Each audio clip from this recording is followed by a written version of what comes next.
along with me here because I like watering the plants. I don't know if you guys get, if you do anything like this where you take your plants on your deck and just spray them down. That's what I do sometimes to help with the pest and all of that. And then I just think that they really are super happy. And then any of the ones that like I feel like I'm not really watering super well, this does help. But it mostly just kind of cleans off the leaves and gets them looking a lot happier.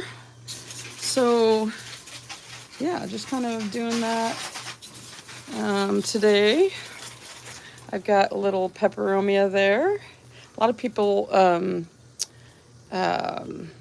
get this confused. They think it's the Chinese money plant, but it's not.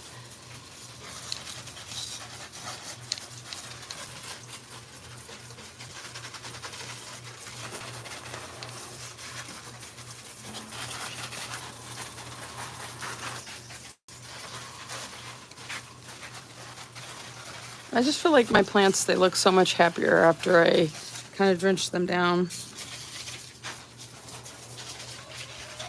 I got this little thing right there that we got to hang up.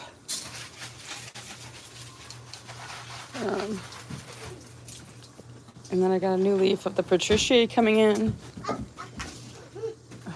And then I got a bunch of Spanish moss, which the Spanish moss, it's kind of a difficult, as you can see, the biggest key to that, the Spanish moss, is really you got to let them kind of air out separately. Otherwise it will start to kind of not rot, but like you'll get the dead like that. And so I'm not the best at, because I feel like it takes extra time, but I'm not the best at the Spanish moss. They just take a lot of extra time. And if you're into Spanish moss, which I love the look of them, but this is what will happen often, is if you don't spread them out kind of when you're, you'll get a lot of dead Spanish moss. So, but I love Spanish moss. It's just kind of hard to take care of sometimes because you should spread them out quite a bit when they're drying, because it's almost like it rots or something like that. So, but what I'm doing here, for those of you that aren't here, I'm just kind of spraying down my deck plants.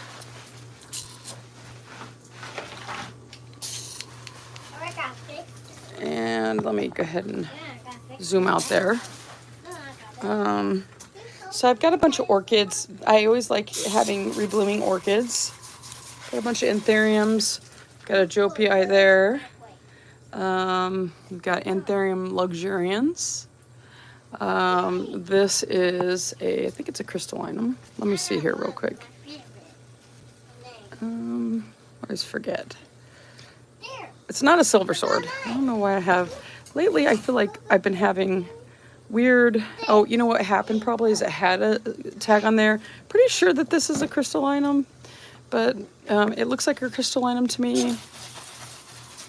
I've got a tortum up there that I actually propagated. I got an avocado plant, you can guys see back there. Oops, I'm spraying the camera.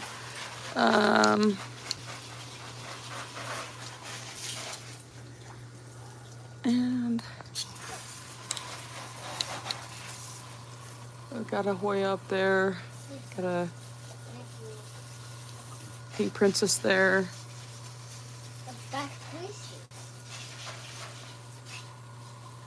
This is just, I really enjoy just kind of spraying all the plants down.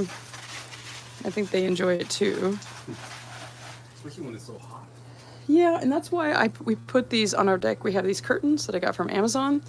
We put them up to protect it. Whenever you have them in the sun, you have to be very careful about watering them, because you will get almost like burn spots like that right there. So you have to be very careful. So you see that burn spot.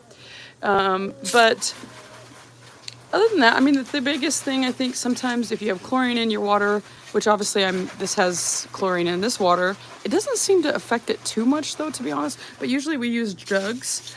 We use jugs to that have conditioner in it. Not always, we're not perfect with that, but definitely we try to use conditioner. That's a Birkins there. It's kind of not real happy right there. I have kind of a Frankenstein pot right there, which we call it a Frankenstein's pot. I have like everything in there. I have like pearls and jade. I've got a Brazil in there. I know I got some Cebu blue somewhere in there as well. Here's a philodendron golden crocodile. There's some kind of syngonium. And then there is an angel wing begonia. And I'll show you guys something just real quick here. So the angel wing begonia, if you see, I propagate both the maculata and the angel wing begonia. The thing about the angel wing, they are different from the maculata. The back of the angel wing, how you can tell the difference between the maculata and the angel wing. The angel wing usually is going to have a kind of a red back. Now this is one that I just totally neglected. I have tons of these everywhere over the house. This is one that just got put outside. Also, they do have a much more uniform appearing angel wing like wing or leaf, you could say. They're not usually as tall as the maculata.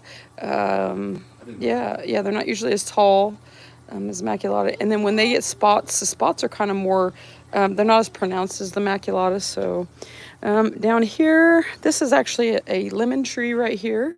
So I just got this. We have a couple, actually. I'll show you guys real quick here on our deck down there. We have a couple. I've also got a bougainvillea right there's the bougainvillea, which is blooming. And then these are kind of the hardy, sun hardy ones.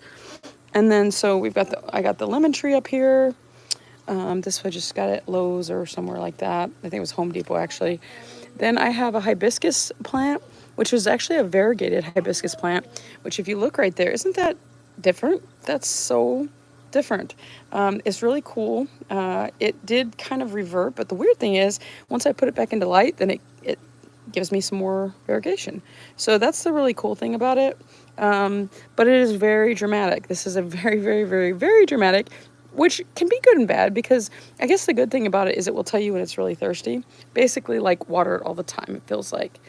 I've got a Bob C that was that I propagated down there, kind of just being neglected. I think this is a McConnelly, I believe, but look at the color of that leaf. Oh my gosh, that's so pretty. Love that. What else I got here? So those are kind of some of the ones that I gotta take care of a little bit better over there.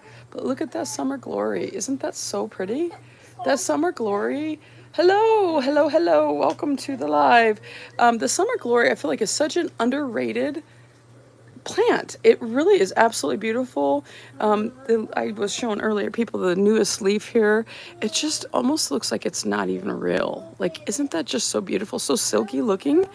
And then I've got radicans back here, hide behind there with some inflorescence.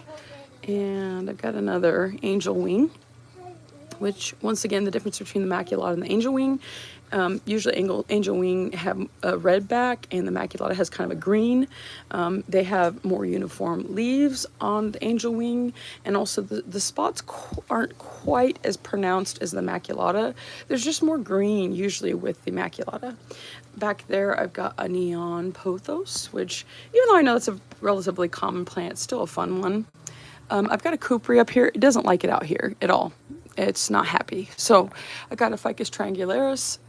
I've got a trio star, which you can kind of see Stormathy trio star.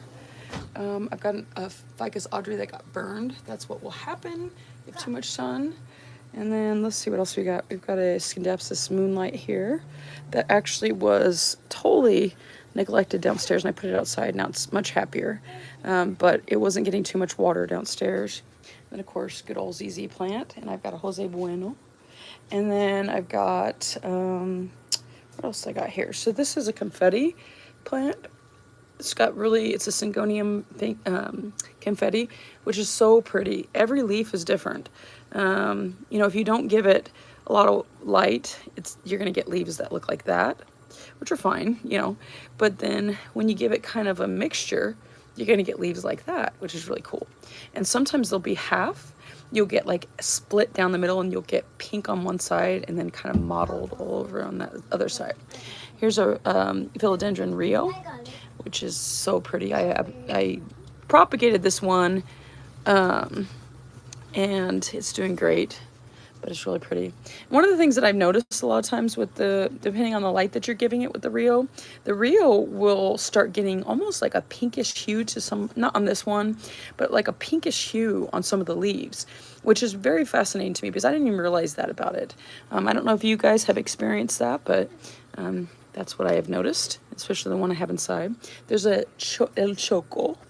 This El Choco, sometimes the velvety heart leaves don't do the best for me, but I'll tell you what, this El Choco, I wanted this forever, and finally it's doing pretty good, but it was on the struggle bus for a little bit. It was not happy. It was getting some spider mites, which a lot of times the velvety ones do. I have a Melanochrysum that I feel like the only way that it will grow well is if it grows in some kind of like a terrarium type condition. And then I've got good old just simple pothos there, but wow, the pothos leaves are getting quite big there. I've got a Jopia. I love the smell of lemons. Do you guys love the smell of lemons? I love that smell. Thank you. Thank you. Thank you. Yeah, I love, I'm assuming that means Patricia, bellissimi, very pretty, I think is what you're saying with the plants. And then I've got Scindapsus Trebbiae Black, which is really cool. This one, when I first got it, it was not doing very well, but then I think that's Italian beer. Yes, I know. Oh, I know that. I took Italian class, so I years ago I took Italian class. I loved it. One of my most favorite languages ever. And then more Spanish moss. Then I've got here, this is called Anthurium Tim Plaumani, which is just a cute little. And then I've got, let's see what else. I got a Tortum here, which is one that I actually propagated, and it's doing great. And then, oh, look at the little leaf. I'm pretty sure this is a crystallinum, an Anthurium crystallinum. Oh, just looking at the plants, and this is a banana plant. This one's very dramatic. It will, when it's thirsty, it will tell me. Like I said, I kind of, sometimes that's helpful. But you can see here the banana plant. It's supposed to be able to grow bananas on your deck. So, and then this one here, I got a Maranta. And what else did I got here? I've got a Fergitii, which my husband actually, he did a hybrid. He hybridized the Bessier and a Fergitii. So this one was having such problems for such a long time because of the fact that it was the mom, and I don't know, I'll make sure if that's has any seeds or anything like that, but the inflorescence, it was the mom, and that really is hard on the plants when they are the one that bears the fruit bearer. But you can basically, if you don't know about anthuriums, you can take, when one has an inflorescence that has the powdery part or the pollen, and then the other one has kind of like the dew part, you can rub them together and you can create basically a whole new type of plant. And then you'll end up getting seeds on one of them, which I tried to do on my inside plants on one of them, but we actually have Fergitii and Bessier combination, which let me see if I can show you guys one. I don't know if I think right here. I think this is one right here. Pretty sure. But I think this is one. I think so, yeah. Look how beautiful that is with the Bessier. Yeah, you can see the veining of the Fergitii in that, and then the sinus. Yeah, you can see how the sinuses kind of closer together. Fergitii don't have sinuses. Yeah, it's just so pretty. And this one's really happy. I don't know what happens to my tags. I like to label my stuff because sometimes the anthuriums can get a little bit, they can look very similar. So a lot of times you wouldn't think that anthuriums, but this one's actually doing really, really well. Knock on wood here. It's very happy. And then I've got a Jopia, which there was a craze about Jopias, the philodendron Jopias, or however you want to pronounce it. I think that's how you pronounce it. And then there's a Biliate, which I don't know if you guys have seen. I mean, you've probably seen the variegated Biliate, but isn't that? I mean, the price on it is crazy. One day, maybe it will come down from, I don't know, what was it, $5,000 or something crazy like that. Maybe one day we'll be able to get one, but I think it's amazing. And then I've got also, you see there's an inflorescence as well on the king. We call this the king, the Veitchii. The Veitchii is just, look at that leaf. Look at that. Look at that leaf. The Veitchii, so when I first had the Veitchii, when I first got it, it didn't, I wasn't sure about the Veitchii. I had seen it in other people's posts and things like that. And I was like, okay. And I kind of was struggling a little bit. But then, I don't know. I repotted it and it just went crazy. It just went crazy. And so I've had it outside, so I'm kind of trying to decide whether or not I want to keep it or put it back in, which I might put it back in. Because it is getting a little more tattered on the edges. But this is a strong plant. This is one that will just shoot out new leaves all the time. Here's another leaf right there. Look at that. Look at that. I mean, if I could even show you, like, I can't even, like, if you could see my hand compared to that, this king, the Veitchii, is just something else. It is huge and it is happy. Huge and happy. And then I'm going to show you guys this one. I don't give up on plants because I feel like they are just, I don't know, sometimes it's the most like rewarding and satisfying thing when you can get a plant to come back, basically. And this is one of those instances. This is a Crossandra. I think this is actually related to the hibiscus family, or it's a part of it, and it's actually from India. But it did not bloom for years for me. I got the first maybe 1 or 2 years it bloomed, and then I thought, well, maybe it's done. But then this year I just gave it higher light and I fertilized it more, and look what we got there. Isn't that absolutely beautiful? I love that. And it's a very dramatic plant as well, but it bounces back very quickly if it's thirsty. It did have, I think, aphids on it, but then I treated it. It was not out here. It was inside. It was really easy to treat. I just sprayed it down over several weeks, and it's doing great overall. But when it's thirsty, it does get quite droopy with the leaves, but it bounces back very quickly. So this is another Anthurium. Dang it, what did I do? I don't know what I did with this. Yes, this is the mystery one. So if you guys can, it kind of, thank you, that one chick, I appreciate that. It is beautiful, isn't it? I love it. And then we've got a Syngonium albo, which this one here is, it is a really easy one. This is, you're gonna have to move that over there. This is a really easy one to propagate and grow, and it's just really pretty. I will tell you, this is something that I was kind of saying earlier. If you have any kind of plants where you're starting to see some browning quicker on the white part of your variegated part, what you can do is you can start using silica, and that won't happen as quick. So you can see here on the elbow how there's some browning parts right there.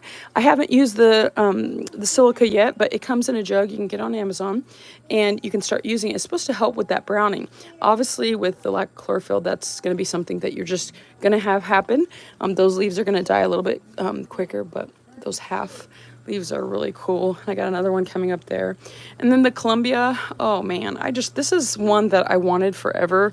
I just sprayed down all the plants, and so it's all wet on the leaf there, but it's just so, I don't know, this one, it just makes me happy when I see it. So, and then I've got, this is one kind of that reminds me of this one here, the Crossandra. The reason why it reminds me of that, this is the shrimp plant. This will look absolutely terrible, and sometimes it won't bloom every year, but I always keep it because when it does bloom, if you guys, you know, it is an amazing, and it looks, when you see the shrimp plant, if you guys want to look that up, you will see why people love it. It's just, it gets so pretty. But these are ones that I really feel like they need to have high light because they will go dormant in the winter, but they also need to have good fertilizer for them to be able to bloom again, because I think those blooms just really take it out of them. But, you know, it's I'm waiting for it to bloom again. And even though it looks kind of pretty, like not all there, I do like to keep it around for that reason.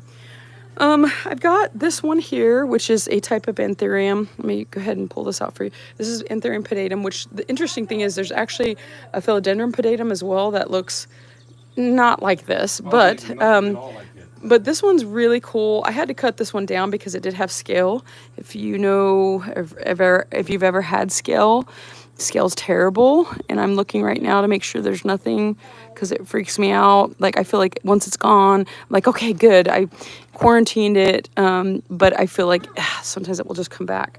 So, but that's a really cool leaf, and they will get really long and a lot of leaves. It's just a different shape leaf, so that's what's kind of cool about it. I like different shaped leaves. I like different colors. This is a Philodendron Florida Ghost. This is just this is actually the mama plant. I have several propagations. This one that was kind of reverting, but when you put it in high light, you'll start getting really light leaves like that. So let's see what else we've got here. Oh, I have to tell you a funny story about this one. So this one is the Alocasia Laufenbachia or something like that. Interesting thing about alocasia, careful when you're handling them or if you're repotting them, because the corms have calcium oxalate in them and it can actually start to feel like shock-like pains in your hands.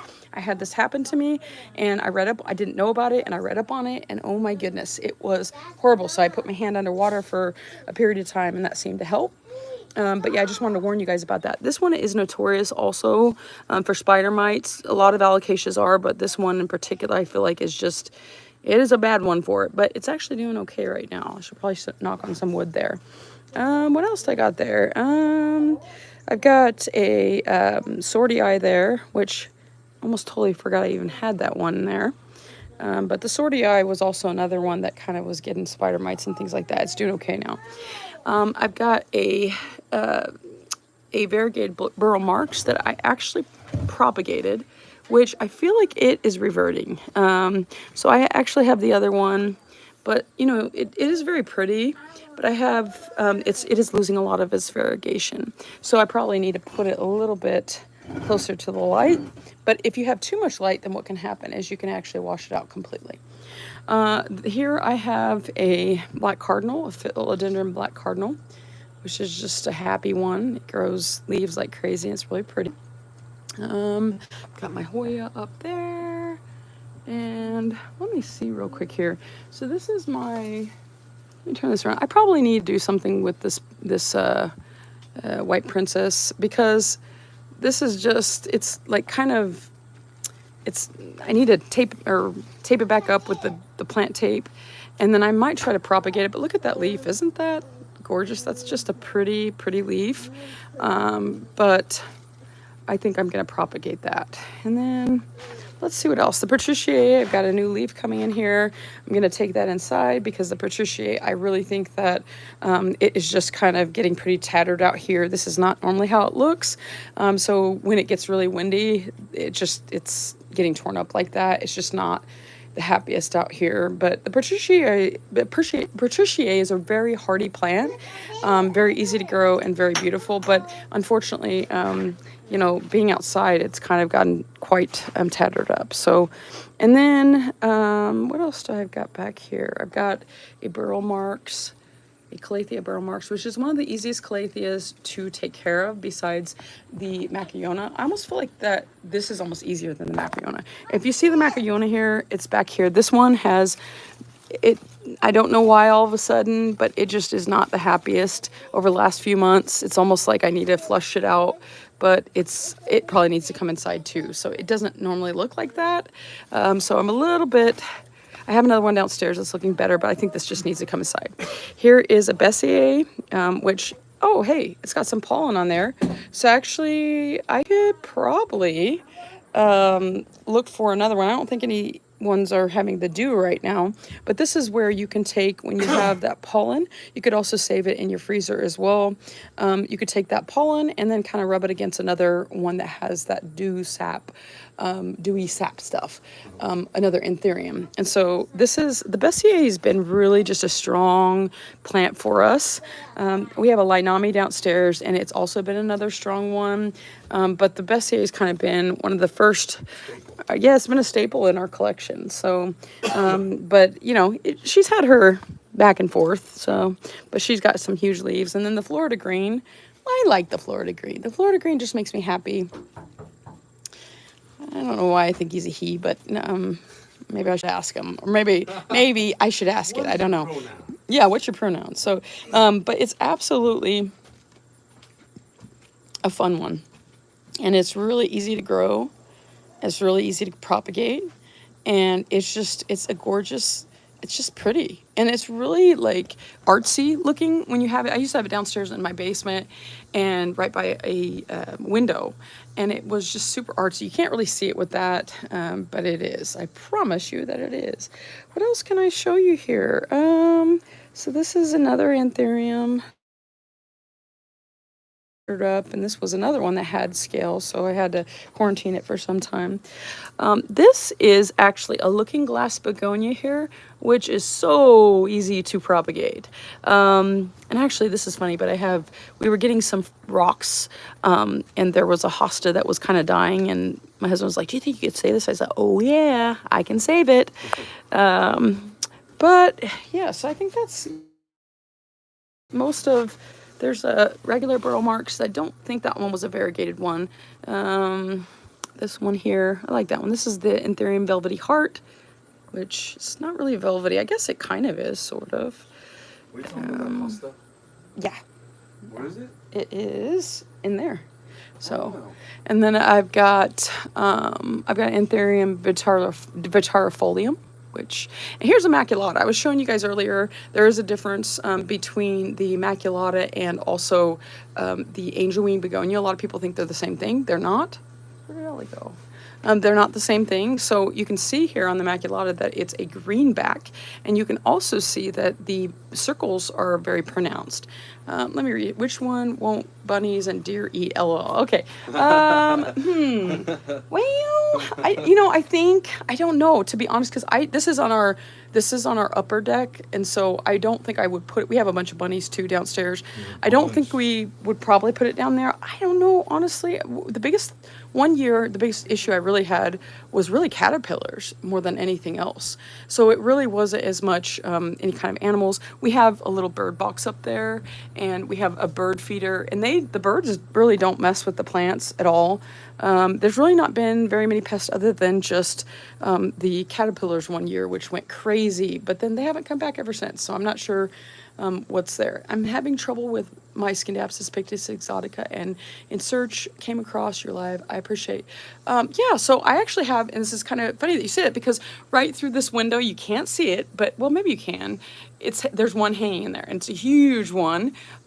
So depending, I wish I could give you the exact answer. It's almost like, can I see the Scindapsus?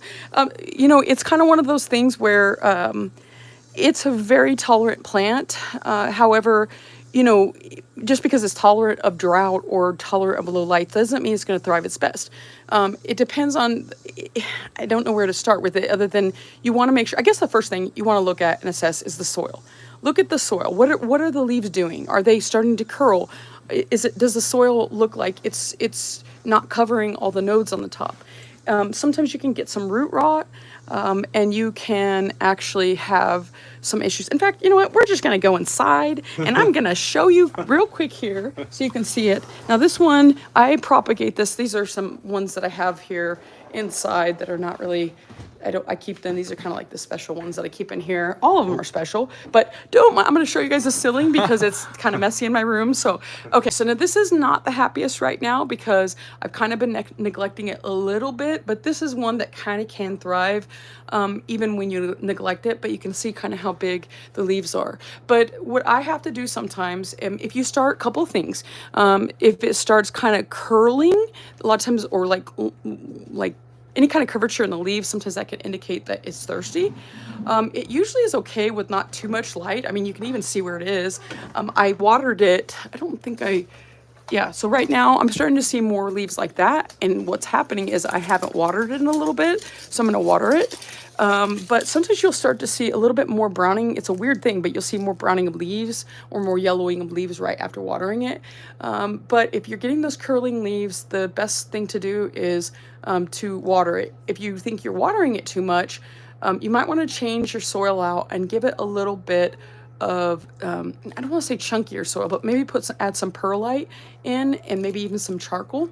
And then also the other thing that you can do, they don't need like a ton of fertilizer or anything like that, but they definitely are, if you haven't fertilized it, I would really look at what you haven't been doing, or often for me, I either look at like how much I'm watering it.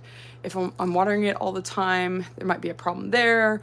So you may have to kind of just play around a little bit. But if you think that your plant is really going downhill, these are the easiest to propagate. What you can do, a couple things. If you see this, that means it's not getting very much light when there's no leaves on there. And so often what you can do is you can cut all the way up to, like, several nodes up, and that can help the plant to focus on the top.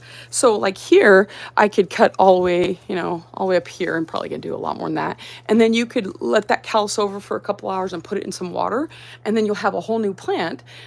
So that's something that if you are afraid that maybe something's going on with your Scindapsus pictus exotica, that's a great way to try different things. And a lot of times I've had to do that when I'm not sure what's going on. I'll just completely redo the soil and everything, and it helps a lot of times. So really experimenting, making sure that it doesn't have to have super highlight or anything like that. Like I said, you can kind of see where that's at right now, but this one will really tell you when it's thirsty. I don't, sometimes most plants I don't wait until they're super thirsty, but this one sometimes you can neglect a little bit, and sometimes it will tell me with the leaves. But yeah, I definitely, let's see, can repotting fix a plant that has leaves, every leaf has holes? Well, you probably have pest. If it has holes, depending on what kind of holes. So there's different components of plant health. You've got light, you've got watering, you've got soil and its pH, you've got humidity, you've got temperature, and you've got pest, and then fertilizers. So if you've got holes in your leaves, I would be thinking, let's get some neem oil, let's get some Captain Jacks, let's spray it down in the water, let's get it taken care of. So that's an easy fix a lot of times if it's just the leaves that are affected, but sometimes the pest can be a horrible, horrible thing that you have to fight and combat. But if it's something like aphids, a lot of times it's easier. You can wash it off. But spider mites, sometimes that can be a tough one. But if you have holes in it, I would be curious to know what kind of pest it may be that you have. But that could be what's going on there. So, you know, I like to repot my plants a lot, but you might want to run your plant underwater, or run the leaves underwater and shower it off, and then get some Captain Jacks. I've also had to cut leaves down. Let me show you something else here. So you see this, I've had to add soil to the top too, on this Scindapsus pictus exotica, because what can happen is you can also get some balding on the top. So yeah, so you may have to just try some different things. I mean, the soil's a great, look at the leaves, see if anything looks weird about the leaves. The leaves are a great place to start. You know, look at the backs of the leaves. Do you see any kind of weird things on the leaves?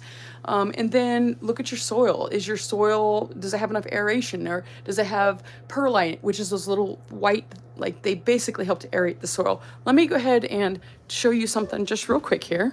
And I'll kind of give you an example of how, I'll give you an example real quick. Just, we're doing some stuff in our house, kind of construction stuff, so don't mind the mess.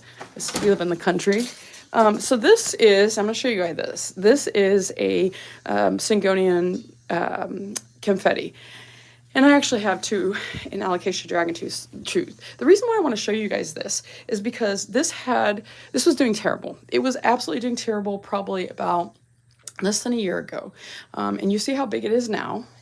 What was happening is the leaves were curling. They weren't opening up completely like that. It just was not doing well. And it was very small, very, very small plant. And then I was like, you know what? I'm gonna pot it in something different. I'm gonna make my own soil. So I made my own soil.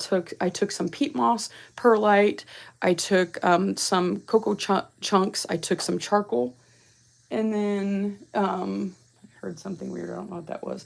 I took some charcoal, and then what I did is I put it in a bigger pot, which usually you hear a lot of people saying, don't put it in too big of a pot. But this was actually much bigger because of the span of the leaves. And then I cut all of the leaves off, everything that was on there, and it started over. And I Captain Jacked it like crazy.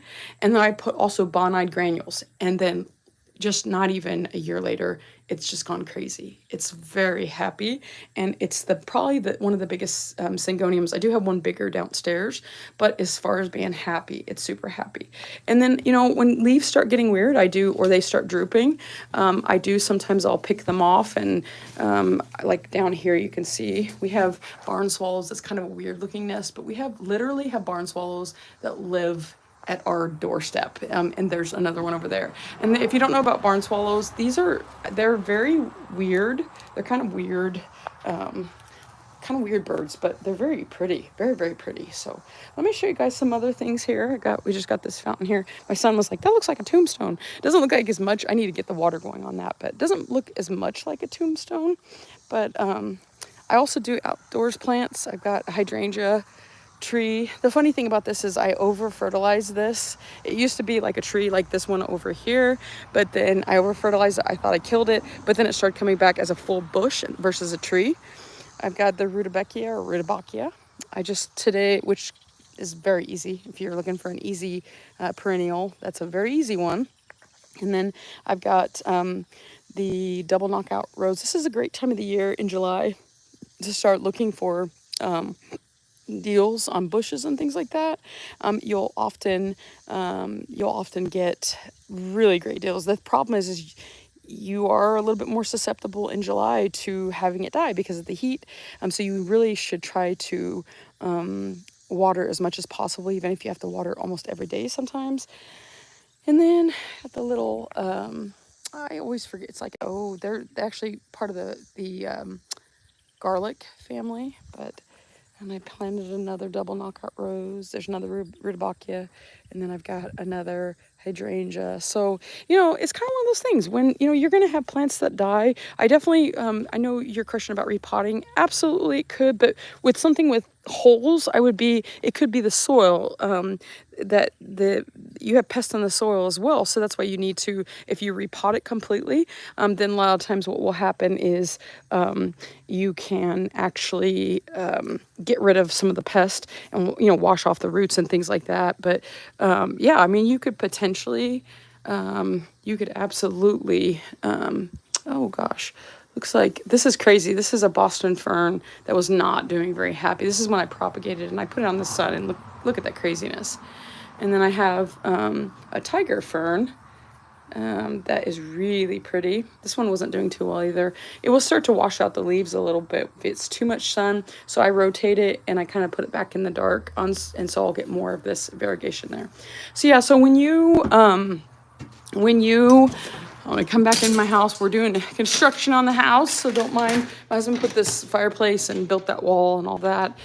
Always working on something. I've got to repot this one here that I have because this is an example of, I'm trying to figure out why the leaves are really weird. They're being just kind of curling a little bit. Sometimes that can be that it needs a bigger pot, but I had repotted this.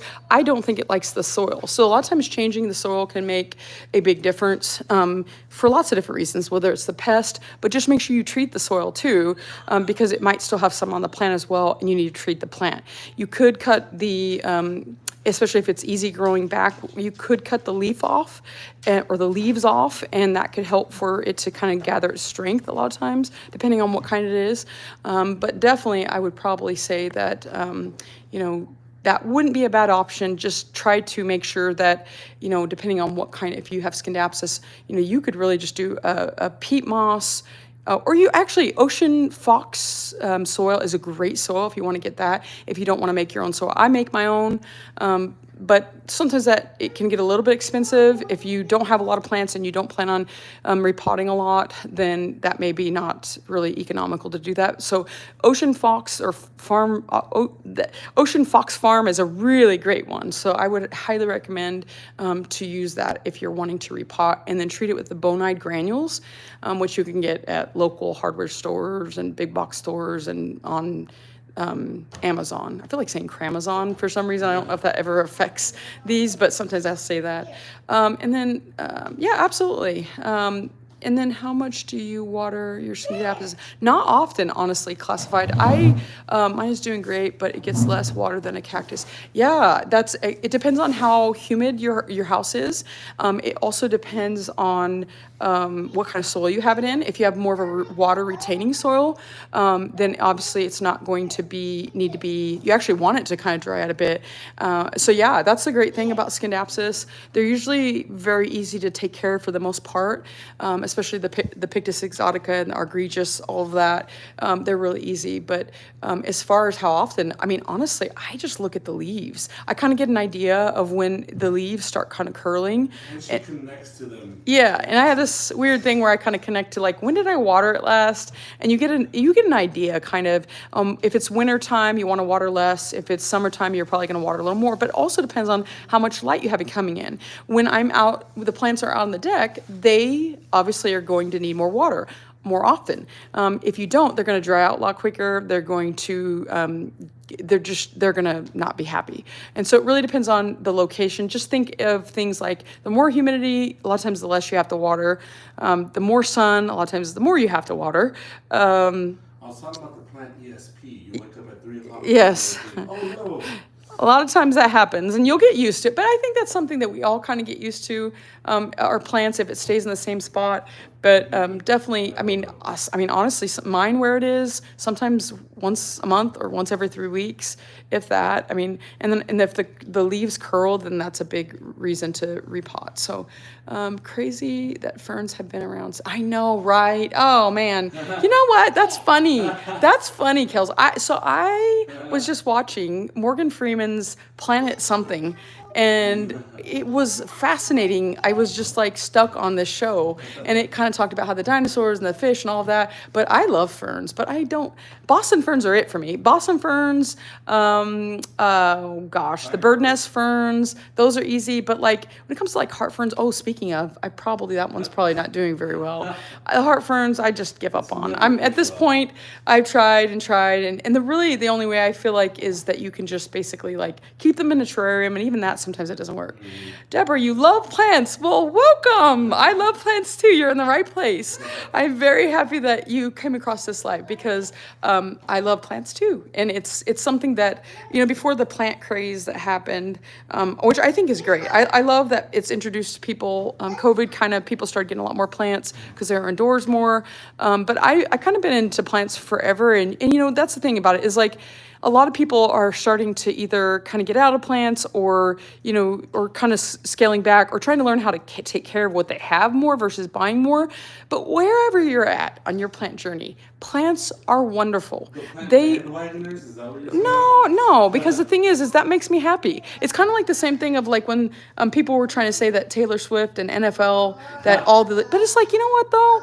It's a wonderful thing. And like, if that's what introduced you to plants, good. But it's kind of one of those things that don't be. That's what introduced you to football, then good. That's the way I look at it. And I just love talking to people about plants. Plants make me happy. And I know that like I probably have way too many plants at this point, but they make me happy. And it's something that I'm just very connected to. So mine goes without water for the entire. Yep. That's that. Mine does that too. So yeah, definitely the Scindapsus. It's a pretty good one to have.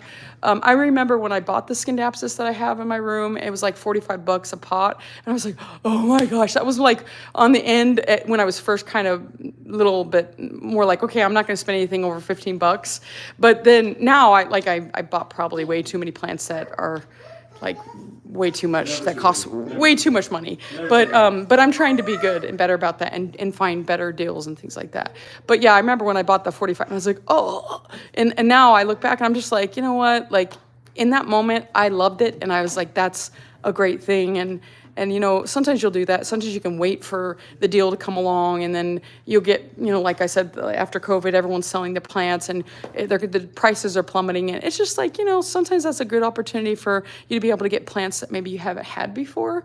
I bought the Thai Constellation for $200, which is actually a great deal at the time. It's gone kind of crazy, but then it was like probably a couple months. Well, maybe not a couple months. Maybe it was 6 months. 6 months maybe. Then all of a sudden the prices started like going under 100, and I was like, what? But I don't look at it like that anymore. I just look at it like, you know what? In that moment, I felt connected to this plant, and I wanted to get it, and that's what plants are about, is feeling connected. So my new place has no indoor light. I'm gonna need to get a cap. Yeah, so let me show you real quick. And this is kind of funny, but I just got it's a Sam. I always say Costco cart, but it's a Sam's cart. So we actually fill up jugs, and we carry these jugs, and I have a water conditioner. I put my fertilizer. So like this has got to go in the closet, but this is basically what we water the plants with normally. I don't usually which by the way, we're gonna have to end up turning off the water. But here's a cabinet that I have plans to do that with. So if you do it, you'll have to make a video on it, because I think who is it that Harley G, I think she made one that like was I forgot, Palladium or Palladium, something like that. That's my plans to do with that. But If you're looking for lights, I'll show you some good ones that I really like. There is the Vivo Sun that there's like these overhead lights. I don't have them up here, which actually, don't mind that my room's a mess. I won't show you guys all the mess, but it's that light right there. And we have probably about 15 of them. They are amazing. They're like 100, anywhere from 100 to like 150. To me, worth every penny. Yeah, it's well, if you get a sale, then it's good. But I have a plant room downstairs that I have a lot of those. I don't have it up here, but these are a great alternative that's a lot cheaper than that. You get them on Amazon. What are these called? I don't even know what they're called. I can't think of the name of it, but it's you want the one that has the switches, because they have some that don't. And he did buy the ones that did not have the switches, because we've gotten so many of them. We probably have 100 and I don't even know. It's over 100 of them. And we had, at one point, they're like $50 and you get like 6 or something like that. But he had thought, oh, well, let me just get some of the cheaper ones. And so he got the cheaper ones, and they didn't have a switch.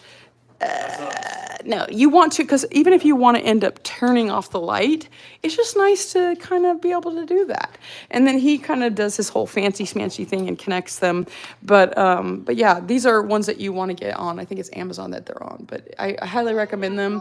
And surprisingly enough, with these came from a high humidity situation downstairs in my plant room, but they're doing just fine. They're kind of by my kitchen. I have a queen that was, this is a rehab, which it's got a new leaf right there that looks good, but this is a rehab, but she's doing pretty good. I got a tricolor right there. I was kind of showing this earlier. I've got a Florida Beauty there. I'm excited to see if you end up, you'll have to end up doing a video on whatever you end up doing, and then maybe like comment or something in my comments and let me know about it. Here's a maculata, and once again, you can tell the maculata by looking at it. It doesn't have that reddish back, and then the spots are just a lot more pronounced and a lot more silvery looking. And then the leaves of the maculata versus the begonia, or the angelwing begonia, the leaves are not quite as uniform. They're different sizes, and this gets a lot taller as well, and the flowers are a little bit different.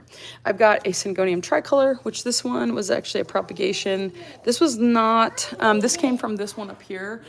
This one was not doing very well. And then it was like losing all its colors, and it was not happy. I've got a donkey tail that, like, I swear, this donkey tail is giving donkey doogies. It's dropping all the time. I can't even touch it. I like putting my crystals. I have a bunch of crystals downstairs, but I like putting them up here. I want to bring some of them up here. I don't know if you guys do that. I know that they can potentially affect the humidity can affect, but I don't have a ton of humidity up here. But what else do I got here? Yeah, here. And this is another hybrid that Eki did with the Forgetii and the Bessier, so you can kind of see what a smaller one looks like. And then I've got a dock block up there. I've got a polypoidance, which I have totally neglected. I need to figure out what's going on there. I've got a mandula. Sometimes some of the ones that are a little bit more common, like the mandulas, I just like to see it. And so I kind of put the ones, my room is right there. And so I like coming out, and I just like, these were down in my plant room, but these were some of the ones that I just kind of was like, I just like getting up and being able to see these. They make me happy. And I've got some of my prop boxes. There's a rehab queen in there. And I've got a splendidum that was, I thought about die, but it's not. That in one of these, I can't remember which one it is. And then I've got, you can kind of see the Rio. I've got a Rio that I'm trying to propagate. This is the leaves from it. It was losing some of its variegation, but I got some sphagnum moss in there, and this has been in there for probably 2 weeks maybe now. I looked at it today, and I do see a little bit growing. And so, and another one that I propagated, I'll show you guys. So the Raphidophora tetrasperma, you can see there's a variegated one. I propagated this. I don't know why this one is, no, I know why it is so expensive. Because anything variegated, people just go crazy all of a sudden, then it tanks with the numbers. So, but you can see here, that I have that, and then the roots down there. It grew really easily, so I think this is probably one, depending on the demand for it and also the availability, this is probably one that's going to start coming down a lot lower. It has held its price pretty good for a while, but it definitely is one that it's a beauty. It's a pretty one. I'd like it whether it was $5 or $500. I don't care. But I'm glad. I was like, I kind of saw the leaves up here, part of it reverting, even though it's under the light. And then I was like, oh my gosh, I need to make sure that I get more of it. And so I did pot one. This is over by my sink. So my sink looks pretty crazy right now, but sink area. But I did just pot one up that had roots on it. So I think I'm going to go ahead and get off of here for now. There's my strawberry shake. I'm going to get off of here for now. I'll probably be back maybe tomorrow. And I really enjoy getting on here with you guys and just kind of sharing everything. And I love just talking back and forth with you guys and kind of seeing what you guys like and things like that. Plants make me happy, and I'm really just glad that I have other plant people to talk to. Here's a Florida bronze that I grew from cutting. Let me see, my new place. Classified. My Florida ghost gets brown leaves when humidity drops below 70%. Does the Florida beauty have those issues? So if you're getting, it could definitely be that. The other thing is if depending on when you're getting the browning, if you're getting the browning on the variegated part, you could actually get, humidity definitely is a huge part of that, but also, the type of water, you want to make sure you don't have chlorine in the water. You can get like a water conditioner that you use on fish. I had somebody recommend that to me and it works great. So you can put that in your water. And then also in addition to that, silica, if you buy that, there's like gallons of silica that you can get to put into your water. And it's supposed to help stop the browning, especially on the variegated part. So I haven't tried mine yet, but I have an albo out there that just really tends to get browning pretty bad. And so I'm going to try it. And so I'll have to update you guys about that. But yeah, nice to meet you guys too. So you guys have a good night, and maybe I'll talk to you guys later.